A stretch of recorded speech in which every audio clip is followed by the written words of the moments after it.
kanya. Ayun, wow! Ma, meron siya nagbigay ng ano short. May short kay teacher? Simon. Kay Simon. Kay teacher maganda. Kay Simon. Best friend na yan. Sabi natin ang mga paper bag. Wow. Kay teacher yan ah. Ano, kay teacher. Ayan ah, wow! Kaya ni Morgan. Gusto ni Morgan yan. Ba't pink? Ay, meron pa oh. Hindi pa na Ano open. yan? Walang candy ko. Sabi Ay! Kinuha lang niya yung ano.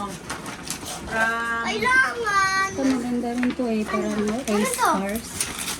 Meron pa! Meron pang gift dito. One. Ay, color pen yan. Coloring yan, coloring.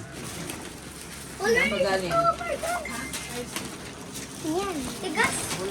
May Rubik Cubes ba? Saan yung Rubik Cubes saan? Kaya. Ayun o, may binigyan. Dadaling ko. Sige, dalhin mo.